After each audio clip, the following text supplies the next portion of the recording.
And so when a patient comes to visit, they're getting kind of a total, basically you have, with 4 doctors there, you have a chance to talk about all the cases. They're getting a healthcare team. I Yeah. guess that's what I was trying to say. They really do get a team approach because we work together. Like I work side by side with our anesthesiologists and our MAs when we're whether it's processing cells if they need help with that, or just needing further consultation or whatever. So we're all there as a team to help each other out.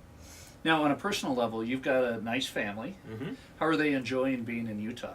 Oh, they love it so far. They seem to really enjoy it. So tell, how many kids do you have? We have 5 children. 3 are on their own now, off to college. So You had them when you were 12. Yeah, we started really early. Okay.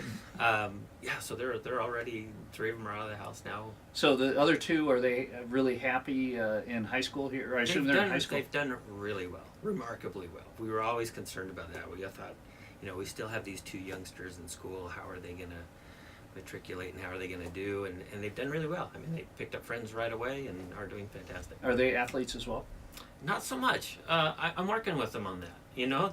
They're getting there, but it's funny. When we were kids, I think it was just a part of life. Athletics. You couldn't avoid it. When was the last time that you saw kids playing baseball without a coach? Yeah. When I was a kid, that's all we did. Uh-huh. We played basketball as well and football, but right. You do that stuff outside and or any park. You see the basketball hoops; they're empty. There's nobody there. I know, it's almost that sports have to be structured now Uh-huh. for kids to do it. Yeah, they really do need a little more pushing these days because it is so much easier to sit on a couch and go do, do, do, do, do, do, do, do, do. And It's just a lot easier. the good news is, for as long as you practice, kids not being as active now means that they're going to have challenges. Oh yeah, if you know anybody who's struggling to find a career, tell them to be a chiropractor. I'm telling you, we have a whole host or a pandemic of neck and upper back problems coming down the pipes. That's Because interesting you say that. You just but can't do this for hours and hours. I was watching Good Morning America, which I don't recommend. Yeah. Uh-huh. I'm on another channel that hour, but I Gotcha. happened to be over. And they were talking, the average people in high school are on a screen 4.5 hours a day. Yeah, That is going to be terrible. it is. And not only that, but they go from that to their job, which is more than likely going to be a desk computer job, very likely most of them, which is just creating more and more sedentary lifestyle, right? The closer we get to a sedentary lifestyle, the more back, neck, and problems you're going to have. I mean, it's just That's a kind of recipe. counterintuitive. You would think the more exercise you have, the more chance you tweak your back and that sort of thing, and it doesn't work that way. No, it doesn't work that way. No, our bodies are what's a new term these days called anti-fragile. Okay, if you knock over a glass and it breaks and shatters, that adds nothing to it. It only damages it, right? Or a plastic one, you knock it over, it bounces back. It doesn't get any better. It doesn't get any worse. It just sort of stays the same.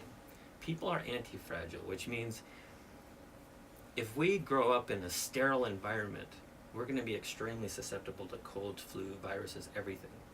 Actually, we want to grow up being exposed to everything. As much as we joke that we want to take our little infants, our little 1 or 2-year-old toddlers to the playground and literally shove their face in the dirt and get them all dirty and muddy and throw them around a little bit.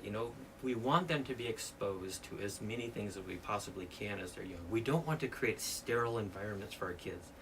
We're damaging their immune system. We're damaging their development. They need to get out there and experience life, be exposed to viruses, bacteria, germs, molds, parasites. We need them to be exposed. Now, obviously, we have to use caution, and we're not going to be stupid and do crazy things. But I was going to say, they could visit my old house. I think I had all of that. there you go, right? Before he got the houses married, we yeah. grew up in, or the neighborhoods we grew up in, kids need that exposure. That's that anti-fragility. We actually are stronger by exposure, including physical exercise, right? If we stay on a couch all day, we're going to develop very differently than if we're an athlete out playing soccer, playing basketball, shooting hoops with friends, right? We develop differently. So my old football coach, who when you get a cut, I'd ask for a Band-Aid and he would put mud on it. He was actually doing me a favor. Yes, rub it in there. Just Exactly. that's right. So I learned something new. Well, I'm so happy that we've gotten a chance to visit again. I'm glad that you and your family are really loving Utah. Absolutely. Sounds Yes. like your practice is doing some really cool things for people. And is there a success story you've had since you've moved to Utah where you go, boy, I'm so glad I've been here and I'm able to help a patient? Actually, yes. My first thought is when I wake up in the morning, I look up and see Mount Timpanogos. Oh my goodness, that thing is a monster and all white. It's just the most beautiful thing you've ever seen. And I'm a mountain man. I love to be up in those mountains, and that's a sight to behold. And you and I are going to get a chance to ski up at Snowbird. That's I've right. invited you up. And Yeah, you're an Mountain host. ambassador there. Yes, and yeah, I'm the guy who smiles at everyone and takes them on tours of the mountain. Yeah, so I got to take you up on that. And That's- yeah, it's a lot of fun. And what really is cool, and when we talk about stem cells, is we have a bunch of guys who are not the youngest fry in the world, but we're on the mountain 6 to 8 hours a day. And I've talked to some people who've had stem cell treatment for their knees, Really? Okay. and they rave about it. Yeah, And that's pretty darn cool. it's the future. It Yeah, is. it really is.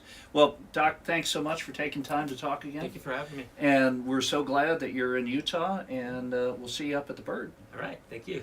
Appreciate it.